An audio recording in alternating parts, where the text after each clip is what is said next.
അതെ, അപ്പം നാളത്തേക്കുള്ള കറി നോക്കാം കേട്ടോ. പയറാണേ, പള്ളിപ്പയർ കിട്ടി. 7.99 8.99 ഒക്കെയാണ് ഒരു കെട്ടിന്. അപ്പം ഞാൻ അതിൻ്റെ തുമ്പും വാലും എല്ലാം കട്ട് ചെയ്ത് എല്ലാം വൃത്തിയായിട്ട് കട്ട് ചെയ്ത് ഇത് ഞാൻ തേങ്ങ ഇട്ടല്ലാതെ എന്താണ് മെഴുക്ക് വരട്ടി, അച്ചിങ്ങ മെഴുക്ക് വരട്ടിയാണ് ഉണ്ടാക്കുന്നത് കേട്ടോ. അപ്പോൾ പച്ചമുളകും പിന്നെ ഇത് സവോള. ഈ സവോള നേരെ കട്ട് ചെയ്താൽ കണ്ണെരിയത്തില്ല എന്ന് ഞാൻ യൂട്യൂബിൽ ഒരാളുടെ വീഡിയോ കണ്ടു കേട്ടോ. എൻ്റെ പൊന്നെ, അത് അങ്ങനെ കട്ട് ചെയ്ത് കണ്ണ് തുറന്ന് വെച്ച് ഞാനങ്ങോട്ട് അരിഞ്ഞതാണ്. കണ്ണിരിഞ്ഞിട്ട് മേലായിരുന്നു. പിന്നെ കുറച്ച് വെളുത്തുള്ളി ഞാൻ പയ്യെ കത്തി വെച്ച് തന്നെ അങ്ങ് ചതച്ചെടുക്കുവാണേ. മറ്റേ ഇടികല്ലൊക്കെ ഉണ്ട്, പക്ഷെ അത് എടുക്കാനുള്ള സമയം ഇപ്പം ഇല്ല. ഞാനതുകൊണ്ട് പെട്ടെന്ന് വെളുത്തുള്ളി എല്ലാം കൂടി അങ്ങ് ചതച്ചെടുക്കുകയാണ്. വെളുത്തുള്ളിയും സവോളയും കൂടെ നല്ലപോലെ മൂപ്പിച്ചാൽ നല്ല ടേസ്റ്റായിട്ട്. വെളുത്തുള്ളി എത്ര ഇടുന്നോ അത്രയും ടേസ്റ്റാണ്. വെള്ള അരിയുടെ ചോറ്, നാട്ടിലെയൊക്കെ ചാക്കരി ചോറിൻ്റെയൊക്കെ കൂടെ നല്ല രുചിയാണ്. അപ്പം ഞാൻ എല്ലാം അരിഞ്ഞ് വെച്ച് എല്ലാം സ്ലാബെല്ലാം വൃത്തിയാക്കുന്നുണ്ട് കേട്ടോ കയ്യോടെ. പാത്രം കഴുകി വെച്ചു. പിന്നെ ചട്ടിയിൽ എണ്ണ ഒഴിച്ച് കടുക് പൊട്ടിച്ച് വെച്ച്. എണ്ണ ചൂടായില്ലായിരുന്നു. പിന്നെ എനിക്കിരി ഒന്ന് വീഡിയോ പോസ് ചെയ്തിട്ടാണ് പിന്നെ ഉണക്കിയത്. അപ്പം കടുക് നല്ലപോലെ പൊട്ടുന്നത് കാണിക്കാനായിട്ട്. പിന്നെ വെളുത്തുള്ളിയും സവോളയും ഇട്ടു. മുളക് പൊടി, മഞ്ഞൾപ്പൊടി, ചില്ലി ഫ്ലേക്സ്, ഉപ്പ് ഇതെല്ലാം കൂടി ഇട്ട് ഞാനങ്ങോട്ട് നല്ലപോലെ വഴറ്റിയെടുക്കുവാണേ. ഒരു ബ്രൗൺ കളറ് ഉള്ളിയൊക്കെ ഒന്ന് വാടി വരുന്ന സമയത്ത് നമുക്ക് മറ്റേ അച്ചിങ്ങ ഇടാം. ഞാൻ അരിഞ്ഞതിൽ കുറച്ച് ഉള്ളി മാറ്റി വെച്ചിട്ടുണ്ട്, അത് വേറെ കാര്യത്തിനാണ് കേട്ടോ. അപ്പോഴേ അച്ചിങ്ങ ഞാൻ അങ്ങോട്ട് ഇടുവാണ്. ഇട്ട് നല്ലപോലെ ഇളക്കി പൊത്തി വയ്ക്കണം.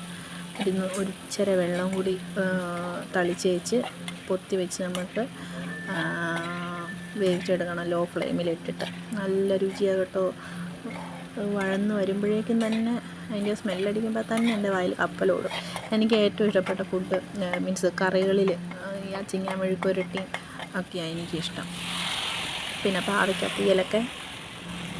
അപ്പോൾ ഞാൻ കുറച്ച് വെള്ളവും കൂടെ ഒഴിച്ച് ഇളക്കി പൊത്തി വെച്ച് മൂടി ആവിയിൽ ഇത് വേവിച്ചെടുക്കാം. അപ്പോഴേക്കും ഞാൻ ഒരു ഉരുളക്കിഴങ്ങ് കൂടി എടുത്ത് ഒന്ന് തൊലി കളഞ്ഞെടുക്കുന്നുണ്ട്. അത് വേറെ ഒന്നിനും ഒരു വൈകുന്നേരത്തേക്ക് ഒരു സ്നാക്സ് ഉണ്ടാക്കി വയ്ക്കുകയാണെങ്കിൽ നല്ലതല്ലേന്ന് ഓർത്തിട്ട്. അപ്പം അതിനായിരിക്കും ഞാൻ സവോള മാറ്റി വെച്ചത് കേട്ടോ. സവോള ഇച്ചിരി അപ്പം ഉരുളക്കിഴങ്ങ് നല്ല നൈസായിട്ട് കുറച്ച് അരിഞ്ഞിട്ട് ഈ ഒരു ഇങ്ങനെ അരിഞ്ഞെടുക്കണം. ഈ ബിൽഡപ്പെല്ലാം ലാസ്റ്റ് ആകുമ്പോൾ തീരും. കാരണം സ്നാക്സ് കരിക്കട്ട പോലെ ആയിപ്പോയി. ഞാൻ അതേപോലെ എടുത്ത് കളയുമായിരുന്നു. ഞാൻ നിങ്ങളെ കാണിക്കുന്നില്ല അത്. ഇതെന്തായാലും ഇതിപ്പോൾ ഞാൻ അരിയുന്നത് പറക്കുന്നതൊക്കെ കാണിച്ചേക്കാമെന്ന് വെച്ചു. അപ്പം ഞാൻ ഇതെല്ലാം കൂടെ വൃത്തിയാക്കി അരിഞ്ഞ് പെറുക്കി എടുത്ത് വെച്ച് അതിനകത്തേക്ക് കുറച്ച് കടലമാവ്, അരിപ്പൊടി ഇടുവാണെങ്കിൽ കുറച്ചും കൂടെ നല്ല ക്രിസ്പി ആയിട്ട് കിട്ടും. ഞാൻ ഗോതമ്പ് പൊടി ഇട്ടത്. അതിനകത്തേക്ക് ഞാൻ പച്ചമുളകും കറിവേപ്പിലെല്ലാം ഇട്ട് കടലമാവ്, മഞ്ഞൾപ്പൊടി. അതിൻ്റെ ഇടയ്ക്ക് ഞാൻ പാത്രം കഴിയുമ്പോൾ അതാണ് വർത്താനിങ്ങനെ ഇപ്പോഴും കറിയില്ല.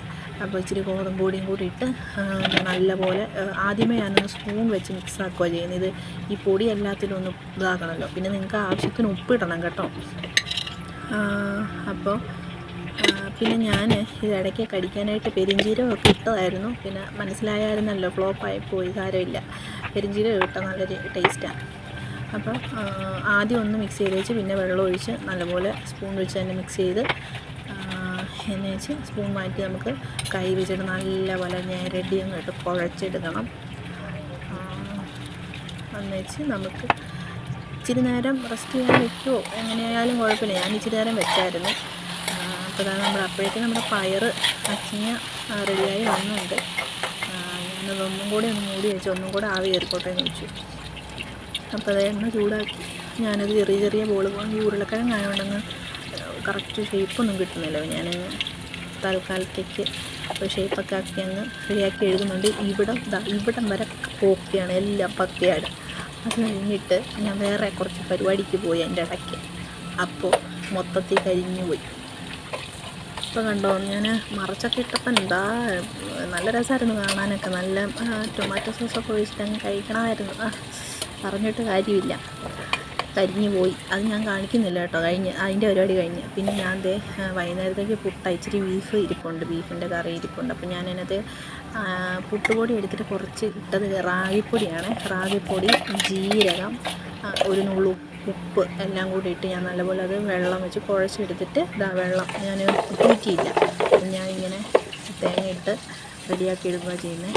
ഞാൻ പയർ 2 പാത്രത്തിലാക്കിയാണ് വെക്കുന്നത്. പയർ ഇച്ചിരി ഏറെ ഉണ്ടായിരുന്നു. ഇത് മത്തി അതിൻ്റെ ഇടയ്ക്ക് ഞാൻ വറുത്തത്, അത് ഇങ്ങനെ കാണിക്കാത്തതാണ്.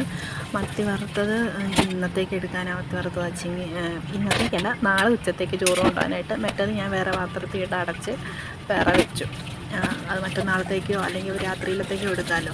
പിന്നെ ഞാൻ കൈയോടെ ആ പാത്രവും കാര്യങ്ങളെല്ലാം കഴുകി സ്ലാബും എല്ലാം ക്ലീൻ ചെയ്ത് പോവുകയാണ് ഗൈസ്. ബൈ. അപ്പം ചാനലില്ല എല്ലാവരും ഒന്ന് സബ്സ്ക്രൈബ് ചെയ്ത്